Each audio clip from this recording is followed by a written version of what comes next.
하나님께서 오늘 우리에게 주시는 말씀은 느헤미야 1장 1절에서 11절 말씀입니다. 725쪽입니다. 느헤미야 1장 1절에서 11절 말씀을 제가 봉독하겠습니다. 하가랴의 아들 느헤미야의 말이라. 아닥사스당 왕 제20년 기슬로월에 내가 수산궁에 있는데 내 형제들 가운데 하나인 하나니가 두어 사람과 함께 유다에서 내게 이르렀기로 내가 그 사로잡힘을 면하고 남아있는 유다와 예루살렘 사람들의 형편을 물은즉 그들이 내게 이르되 사로잡힘을 면하고 남아있는 자들이 그 지방 거기에서 큰 환난을 당하고 능욕을 받으며 예루살렘 성은 허물어지고 성문들은 불탈다 하는지라. 내가 이 말을 듣고 앉아서 울고 수일 동안 슬퍼하며 하늘의 하나님 앞에 금식하며 기도하여 이르되 하늘의 하나님 여호와 크고 두려우신 하나님이여 주를 사랑하고 주의 계명을 지키는 자에게 언약을 지키시며 긍휼을 베푸시는 주여 간구하나이다. 이제 종이 주의 종들인 이스라엘 자손을 위하여 주야로 기도하오며 우리 이스라엘 자손이 주께 범죄한 죄들을 자복하오니 주는 귀를 기울이시며 눈을 여시사 종의 기도를 들으시옵소서. 나와 내 아버지의 집이 범죄하여 주를 향하여 크게 악을 행하여 주께서 주의 종 모세에게 명령하신 계명과 율례와 규례를 지키지 아니하였나이다. 옛적에 주께서 주의 종 모세에게 명령하여 이르시되 만일 너희가 범죄하면 내가 너희를 여러 나라 가운데에 흩을 것이요 만일 내게로 돌아와 내 계명을 지켜 행하면 너희 쫓긴 자가 하늘 끝에 있을지라도 내가 거기서부터 그들을 모아 내 이름을 두려고 택한 곳에 돌아오게 하리라 하신 말씀을 이제 청하건대 기억하옵소서. 이들은 주께서 일찍이 큰 권능과 강한 손으로 구속하신 주의 종들이요 주의 백성이니이다. 주여 고하오니 귀를 기울이사 종의 기도와 주의 이름을 경외하기를 기뻐하는 종들의 기도를 들으시고 오늘 종이 형통하여 이 사람 앞에서 은혜를 입게 하옵소서 하였나니 그때 내가 왕의 술 관원이 되었느니라. 아멘.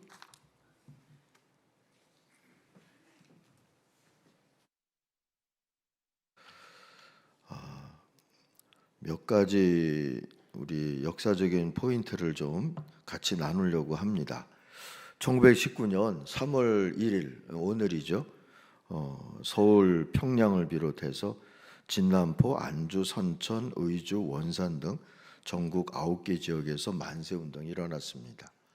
대부분 만세운동이 일어난 지역이 북쪽에 치우쳐져 있었던 것은 그만큼 기독교의 영향력이 거기 있었기 때문이죠.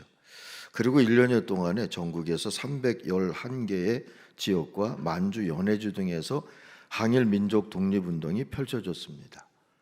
이 해에 주도권은 기독교가 가지고 있었습니다. 의주와 평양에서 오늘 이루어졌던 만세운동은 아예 목사가 앞에 나서서 진행을 했습니다. 주도 세력이 뚜렷한 311개 지역 가운데 78개 지역에서 기독교인이 만세운동을 주도했고요. 천도교와 함께 주도한 곳도 42개 지역에 달했습니다. 기독교인이 어쨌든 주도적으로 참여한 데가 3분의 1이 되었다. 이렇게 기억하시면 될 것 같아요. 그래서 피해도 컸습니다. 1919년 3.1 운동으로 인해서 원래 9월에 열려야 될 그해 총회가 8차 총회였는데 10월 달에 열렸습니다. 거기 보고된 걸 보니까 3.1 운동으로 사망한 교인이 52명, 체포된 교인이 3,804명이라고 보고됐어요. 11월에는 감리교 연회가 있었는데 목사를 포함한 직분자 160여 명이 투옥됐다고 보고했습니다. 일본 헌병대 조사를 보면 오늘 우리 권사회가 주관하는 기도회인데요. 여성 구금자가 3.1 운동으로 471명이 구금됐는데 그중에 309명이 기독교인으로 나타납니다. 한편 독립선언서를 보면 기독교 정신이 녹아들어 있죠.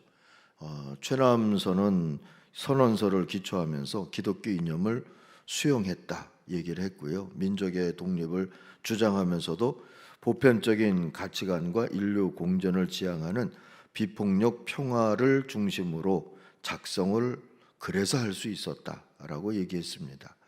선언서에는 기독교인 16명, 천도교 15명, 불교도인 2명이 서명을 했죠. 이승우는 재판정에서 하나님이 가르친 바 있으니 오색 인종 어느 누가 조국의 흥왕과 종족의 번영을 바라지 않겠느냐. 하나님의 가르침과 연결해서 3.1운동을 주도했고 참여했다 하는 이야기를 남겼습니다. 기독교인들이 시위를 할 때에는 독립단 통고문이라는 것을 뿌리면서 매일 3시에 기도하는 일을 같이 했습니다. 주일은 금식했고 월요일은 이사야 10장을 읽었는데요.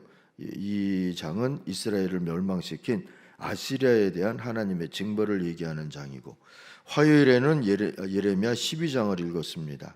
유다가 멸망한 배경이 나오고요. 수요일에는 신명기 28장, 이스라엘 백성이 다른 민족에게 침략을 받고 고통을 받게 될 일에 대해서 예고된 그런 장이죠. 목요일에는 야고보서 5장, 고난당하는 기독교인들이 기도로 인내할 것을 권면하는 장이고요. 금요일에는 이사야서 59장, 회개한 백성에게 하나님께서 구원을 베푸실 것이다 하는 내용이고, 또 토요일에는 로마서 8장을 읽었습니다. 장차 받을 은혜가 기록되어 있는 그런 장이죠. 이렇게 말씀을 읽고 기도하면서 금식하면서 시위를 했고 만세운동을 했어요. 이만열 교수의 평가대로 하면 3.1운동을 주도한 기독교인들은 정의, 자유, 평화에 기반한 하나님 나라의 건설과 확대라는 기독교 신앙과 자주, 평등, 해방을 목표로 하는 독립국가, 민족 자주의 건설이라고 하는 민족적 양심의 접점에 있었다, 이렇게 평가를 했어요. 그리고 20년이 지나서 많은 게 달라졌죠. 1938년이 됐습니다. 9월이 되었고 총회가 열렸는데 조선예수교 장로회, 그때는 다 조선예수교 장로였으니까 조선예수교 장로회 총회가 평양 소문박교에서 열렸습니다. 27차 총회였어요. 그리고 거기서 신사 참배를 결의했죠. 감리교는 이미 2년 전 1936년에 결의했고요. 천주교까지 모든 교단이, 이 땅의 기독교 교단이 다 신사 참배를 했습니다. 결의를 했죠. 장로교계 중요한 것은 장로교 교사가 제일 셌기 때문에 이날 이 38년에 9월에 있었던 27차 총회에서 결의된 이후에, 신사참배가 결의된 이후에 많은 것들이 달라지게 됐어요. 신사는 종교가 아니므로 신사참배를 하는 건 기독교의 교리의 위배가 아니고 애국적 국가의식이다 하는 명분을 세워서 결의를 했습니다. 일제는 이 과정에서 적극 간섭하고 감시했죠. 일반적으로 찬성을 묻고는 반대도 묻게 돼 있는데 이날은 그걸 못했습니다. 외국인 선교사들이 한두 명 항의를 했지만 신사참배안은 통과되고 말았죠.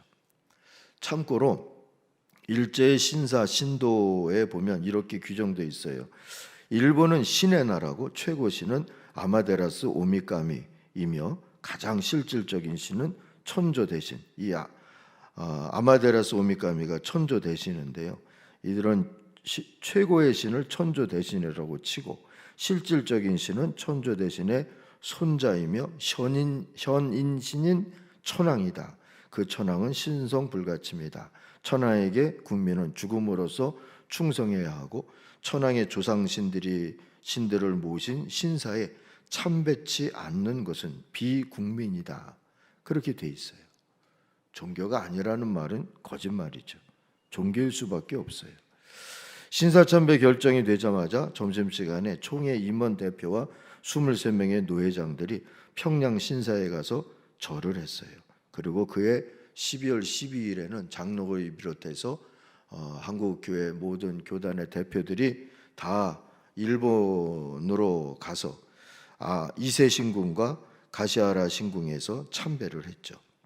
그리고 총회 3개월 후에는 총회장 명의의 공문으로 신사 참배를 반대하는 무리는 처벌해야 한다고 각 교회에 공고가 됐어요. 이 공고에 따라서 각 노회는 신사 참배를 반대하는 목사, 선교사 성도들을 제명하거나 노예원 자격을 박탈했죠. 나중에 주기철 목사님도 그래서 박탈이 됐죠. 일부 교회는 신사참배 반대 목사를 청빙해서 아예 배제를 시키는 결의도 했어요. 더 충격적인 것은 목사들이 한강과 부산 송도 앞바다에서 신도 승려들이 행하던 신도의식, 곧 미소기 하라이라고 하는 침례, 사진을 보니까 신수건, 요즘 목욕탕에서 하는 신수건 같은 거 메고 일본 빤스 그거 뭐라고 그러죠? 하여튼 그거 입고 강물 속에 다 들어가서 침례를 받는 그런 사진이 있더라고요. 예배의 모습도 달라졌어요. 가미다나라고 하는 일본의 신도의 제단인데요. 그것을 교회당 안쪽 동편에다가 두고, 왜 동편인지는 아시겠죠? 일본 방향이니까 동편에다 두고 하나님께 예배하기 전에 기도, 소원 간구, 찬양, 손뼉, 예물 바치기, 또 황국 신민 서사 낭독 등의 순서로 일부 신도 예배를 먼저 가졌죠. 그리고 주일 정오 사이렌이 울리면 예배를 드리다가도 일어나서 천황이 사는 동쪽을 향해 동방요배를 했습니다. 천황 예배가 우선이었던 거죠. 주일 오전 예배 외에 모든 예배는 폐지됐고요. 믿는 사람들은 군병 같다는 식의 찬양은 다 금지됐습니다. 사복음서 외에 성경은 출간이 금지됐어요. 민족의식이나 역사의식을 고쳐야 한다 하는 그런 구약의 성경들이나 이 종말론적인 희망을 바라보는 그런 서신서나 또 묵시록 같은 것들은 다 못 읽게 했어요. 사도신경 중에 전능하사 천지를 만드신 하나님 아버지를 믿사옵고 같은 내용은 천조 대신을 부정한다면서 삭제했죠. 모든 신학교는 폐쇄됐습니다. 일본 정부에 협조하는 신학교만 다시 복구하게 했어요. 물론 이때는 이사장은 일본인을 세워야 했습니다. 교과 과목 중에도 구약이나 바울 서신, 예언서와 같은 과목은 없애는 대신에 일본 종교인 신도학, 신도역사, 불교학, 교련 같은 과목을 포함시키도록 제안을 했어요. 그래서 장신대 역사 속에서도 이 시기에 역사를 100년사에 넣을 거냐 말 거냐로 논란이 일어난 적이 있었죠. 어찌됐든 그러고 나서 2차 세계대전이 일어나니까 교회가 앞장서서 침탈 전쟁을 위한 기도운동과 모금운동을 벌였어요. 그래서 전승 축하회를 모두 604회, 무은장구 기도회가 9053회, 위문을 181회, 시국강연을 1300여 회가 여회나 열었습니다. 거금의 국방 헌금을 모아서 냈고, 감리교는 감리교호라는 이름의 애국기 세대를 비행기죠 헌납했고, 장로교에선 조선 장로호라는 해군 함상 전투기 구입비를 헌납을 했어요. 그리고 미군을 초부수라는 신도 의식을 거행을 했죠. 나중에는 교회 종이나 철제 문짝도 바쳤어요. 하나님도 섬기고 이방신도 섬기던 사사기 시대 같아져 버렸어요. 이 모든 매국 배교 행위의 출발이 바로 장로교 총회 신사참배 결의였던 것이죠. 어쨌든 일제 치하에서 한국 교회는 한마디로 염치를 잃어버리고 말았어요. 염치는 부끄러움을 아는 마음이라고 사전에 돼 있죠. 이에 대한 하나님의 진노였을까요? 해방과 동시에 남북은 분단됐고 그 뒤 3년간 동족 상잔의 비극을 경험했죠. 또한 신사참배 결의가 이루어진 북한 땅은 70년이 넘도록 복음 전도가 불가능한 황무한 곳이 되어버렸고, 신사참배 결의 후에 정확히 10년 뒤인 1948년 9월 9일 북한에 공산 정권이 수립됐고, 정확히 20년 뒤인 1958년 9월 9일엔 김일성 포고령으로 미약하게나마 남아있던 북한의 교회들이 아예 사라져버리고 말았어요. 평양 대부흥운동이 일어났던 장대현 교회 자리에는 김일성 동상이 서 있죠. 열왕기상 9장 6절 7절에 나오는 말씀처럼 하나님을 버리고 우상을 숭배하면 내 이름을 둔 이 성전이라도 던져버리겠다 하신 말씀이 이루어진 것처럼 돼버리고 말았어요. 한국교회가 잃어버린 것이 무엇일까요? 한마디로 염치. 한국교회는 회개했을까요? 개개인은 어떤지 몰라도 교단 차원에서는 제대로 회개한 적이 없다는 게 일반적인 견해예요. 해방 직후 교회는 자성으로 회개할 첫 번째 기회가 있었어요. 신사참패 거부로 옥에 갇혔다가 추록한 교인 20여 명이 집에 가지 않고 평양 산정원 교회에 모여서 2달 동안 교회 재건을 위해서 기도했어요. 그리고 1945년 9월 20일에 한국교회 재건 기본 원칙을 발표했죠. 이들이 발표한 재건 원칙을 보면 교회 지도자, 목사와 장로를 얘기하죠. 이들이 모두 신사에 참배했으니 권징의 길을 취하여 통해 정화한 후에 교역에 나아갈 것.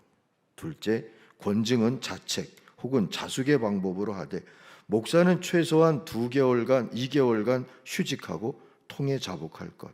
셋째, 목사와 장로가 휴직 중에는 집사 혹은 평신도가 예배를 인도할 것.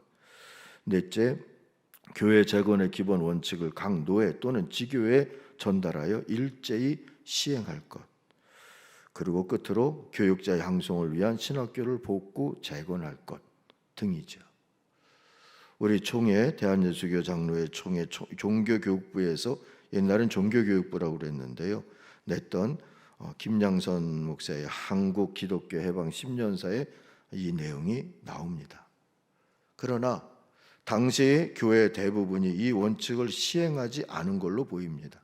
한국 기독교 해방 10년사에도 이것을 시행했다 하는 사례는 단 한 건도 나오지 않습니다. 오히려 교권을 잡은 자들은 변명과 궤변으로 일관했죠. 대표적인 사례가 신사참배를 결의하는 총회의 총회장이었던 홍택기 목사님입니다. 신사참배를 결의한 장본인인데 그는 이런 말을 남겼어요. 옥중에서 고생한 사람이나 교회를 지키기 위해 고생한 사람이나 힘든 것은 마찬가지였고 교회를 버리고 해외로 도피했거나 혹은 은퇴한 사람의 수고보다는 사실 교회가 다 쫓아낸 거였는데 어쨌든 도피했거나 은퇴한 사람이라고 표현을 하죠.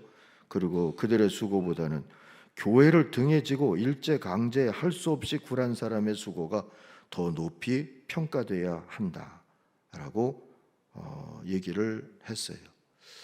친일 전력을 가진 목사 장로들은 신사참배에 대한 회개와 책벌은 하나님과의 직접 관계에서 해결할 성질의 것이지 누구의 강요에 의해서 결정될 사항은 아니라고 주장을 했죠.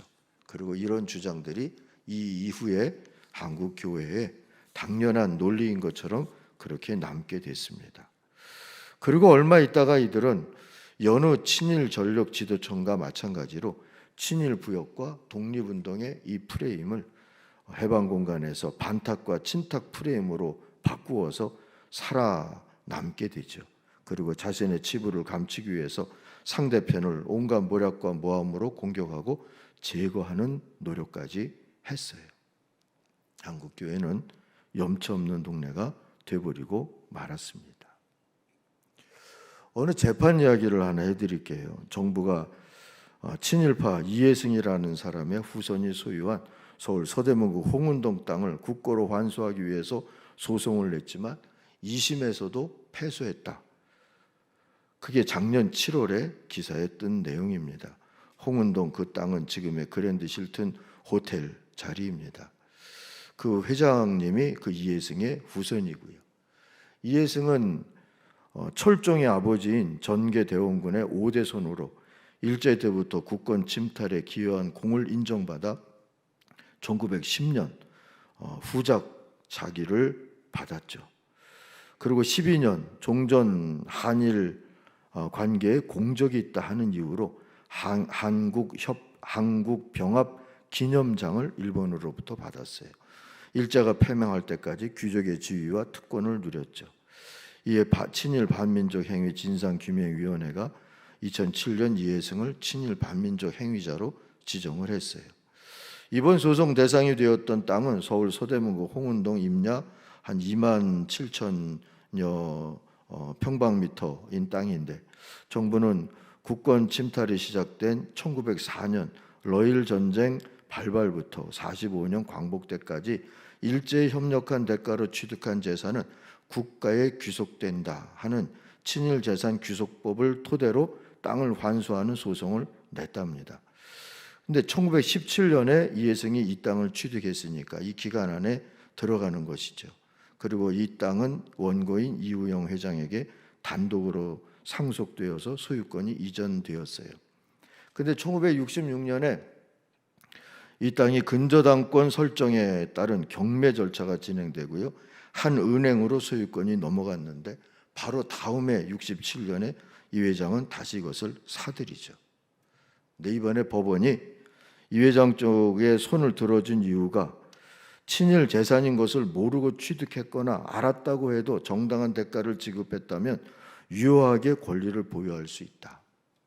이미 은행으로 넘어갔던 것이었고 그리고 그것을 다시 산 사람이 친일 반민족 행위자의 후손이라 하더라도 안 된다는 법적 조항은 없다. 그 얘기죠. 어쨌든 돈 주고 다시 은행으로부터 산 것이니까 어쩔 수 없다 하는 얘기예요. 그동안 정부가 소송으로 이 친일 반민족 행위자 후손들에게서 환수한 땅이 단 4제곱미터 한 평이에요. 법은 적용됐지만 염치라는 것은 적용되지 않았다고 볼 수밖에 없죠. 친일파의 후손들은 여전히 기득권층의 언저리에 남아있고 가진 재산을 이용하여 기득권을 지키거나 포장하거나 확대 재생산하고 있는 사회는 염치 없는 사회일 수밖에 없어요. 하나님께서 기뻐하실 수가 없죠. 염치 없다는 말은 인간의 기본을 버렸다는 뜻입니다. 그러면서도 그것을 부끄러워하지도 않게 되었다라는 뜻이죠. 단테의 신곡 중에서 지옥편에 보면 이런 인간상이 등장을 하죠. 지옥의 맨 아래에 있는 9번째 지옥, 구지옥 얘기가 나와요. 제일 죄가 무거운 이들이 벌 받는 곳인데 거기가 바로 사는 동안에 염치를 잃은 인간들을 모아놓은 곳입니다. 나라와 민족과 이웃을 배신한 이들로 우리의 경우에는 염치 없는 짓을 해놓고도 왜곡 논리와 미사역으로 다 덮어버린 채 명예와 부귀를 여전히 누리고 있는 그런 이들과 같은 사람들이 들어가는 곳으로 돼 있죠. 다른 지옥에 있는 사람들은 자기 이름을 말하지만 이 구지옥에 있는 사람들은 자기 이름을 밝히기를 꺼립니다. 구지옥에 가는 범죄는 인간의 행위 중에 가장 나쁜 범죄이기 때문에 그리하는 거죠. 그게 단테 신곡에 나오는 구지옥의 실상입니다. 3.1운동을 어떻게 규정하면 좋겠습니까? 아까도 말씀드린 것처럼 나라를 잃어버린 지 10여 년 만에, 그리고 이 10여 년 전에 우리가 잘 아는 평양 대붕운동이 있었죠. 10여 년 만에 염치를 되찾으려는 기독교적인 민중봉기운동, 이렇게 정의할 수 있는 게 3.1운동이죠.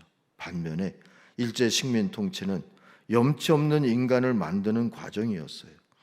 통탄할 일은 해방 후에 제2의 3.1운동이 일어나지 않은 거예요. 오늘까지도 교회가 세상의 빛도 소금도 온전히 되지 못하고 있는 원인이 여기 있지 않나 싶어요.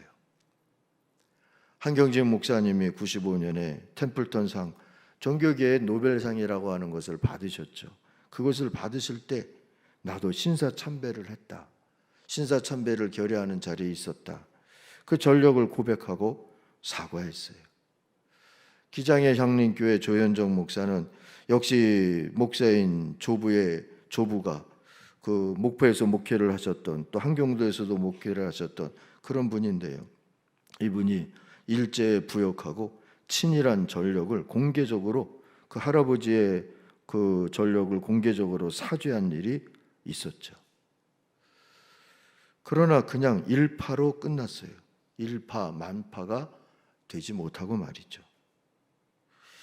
일제잔재 청산이라는 것은 단순히 망신을 주거나 인적 청산을 하자 하는 뜻이 아닌 거죠. 염치 없는 인간을 대량 생산한다는 식민 통치 이데올로기를 청산하는 일인 것이죠. 이것을 제대로 못하면 민주주의도 허상이 되기가 쉽고 경제도 늘 위기를 겪을 수밖에 없죠.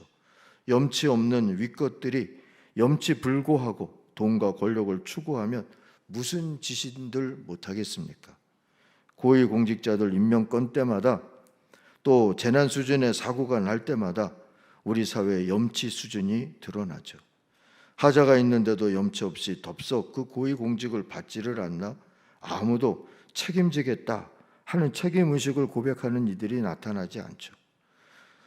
염치 불구하고 안 될 이유가 뭐냐 하고 떠들어대는 이야기들이 오히려 더 많아지죠.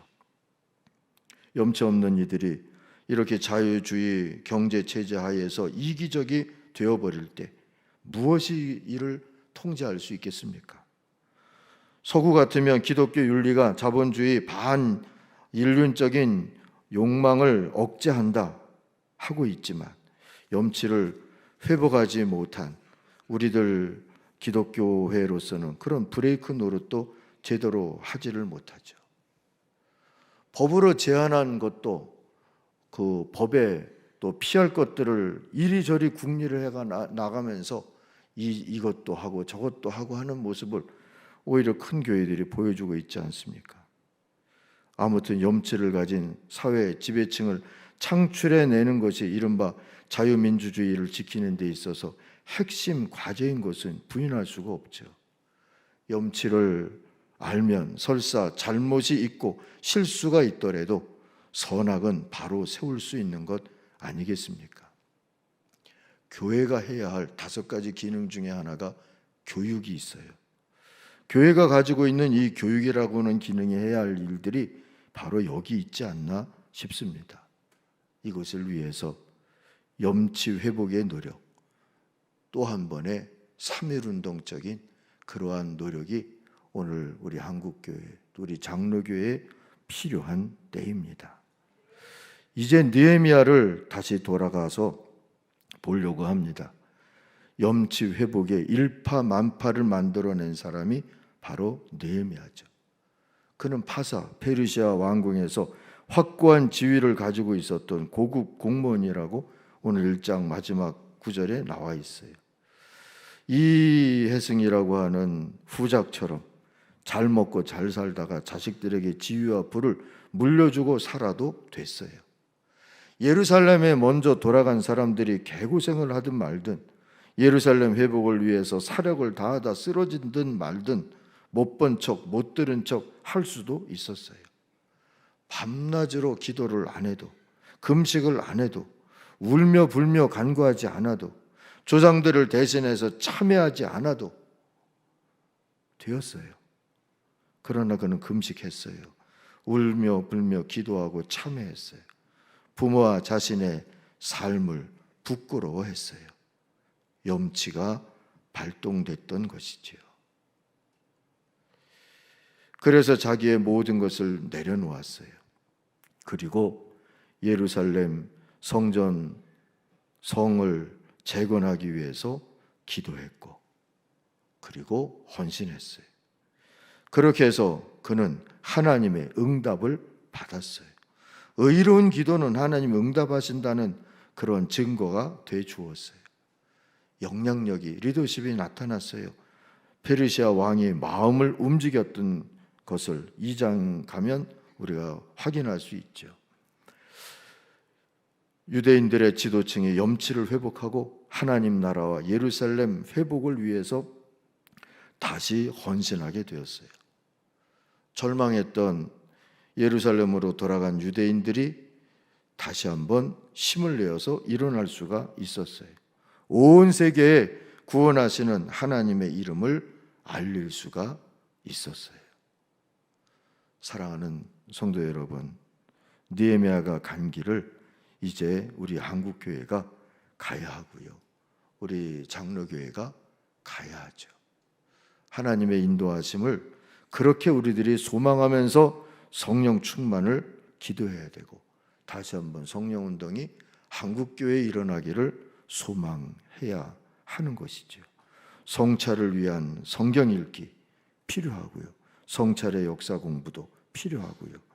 염치를 잃은 동안에 도대체 뭔 일이 일어났고 이 땅에 그 염치를 잃어버리고 있는 교회가 염치를 잃어버리고 있는 동안에 무엇을 잃어버렸고 막지 못했는지 우리는 하나님 앞에서 돌아보고 예레미야가 울며 회개했듯이 우리도 그것을 회개해야 하는 것이지요. 그래야 너희가 세상의 소금이다, 너희가 세상의 빛이다 하신 말씀에 다시 아멘 할 수 있지 않겠습니까? 저는 왜 이 3.1절 기념 기도회를 해마다 우리 여전도회, 권사회, 여성들이 주관해서 하는지를 다시 한번 곰곰이 생각해 봤어요. 희망이 여기 있기 때문이 아닐까? 희망이 어머니들에게 있는 것이기 때문이 아닐까? 서두에서 말씀드렸지만 400 몇십 명의 3.1운동 이후에 투옥된 여성들 중에 300명 넘는 사람이 기독교인이었다. 교회 여성들이었다. 여러분, 우리 자식이 스카이를 나와서 이 세상에서 뭔가 한 자리를 차지하는 일을 위해서 기도하는 일도 의미 있는 어머니의 기도일 수 있겠지만 느헤미야의 어머니가 되실 수 있기를 바랍니다. 느헤미야를 길러낼 수 있는 어머니가 될 수 있기를 바랍니다. 그래야 한국 교회에 희망이 있고 교회가 이 땅에 있는 그런 모습이 또 이후에 이 땅을 향한 하나님의 계획과 섭리가 이루어지는데 쓰임받는 이유가 되어지게 될 줄로 믿습니다. 그렇게 살아가면서 정말 세상의 소금 되고 세상의 빛 되는 교회와 우리 자녀들을 만들어 가실 수 있는 우리 교회 여성들이 다 되시길 주의 이름으로 축원합니다. 기도하겠습니다. 하나님 아버지 감사합니다. 하나님께서 이 땅에 주셨던 가장 큰 은혜와 복이 여기 복음을 주신 것이고 말씀을 주신 것이고 그 말씀을 의지하고 변화된 사람들이 일어나 교회가 되고 교회를 세우고 그 교회가 이 땅을 위하여서 기도하며 아버지 하나님의 나라가 여기 임하기를 날마다 부르짖게 하신 일인 줄로 믿습니다. 이제 하나님 그 기도를 오늘의 교회 여성들이 이어가고 오늘의 교회들이 이어가기를 원합니다. 하나님이 그렇게 원하실 줄 아오니 아버지 하나님 그렇게 되게 하여 주시옵시고 그래서 느헤미야가 응답받으며 무너졌던 예루살렘 성을 다시 세웠던 것처럼 오늘 다시 이 땅에 무너진 염치를 다시 세우고 그리고 세상에 소금되고 빛된 교회된 힘과 권세를 세워갈 수 있게 되도록 은혜 베풀어 주시옵소서. 인도해 주시는 하나님께 우리의 걸음을 맡기며 예수님 이름으로 기도하옵나이다. 아멘.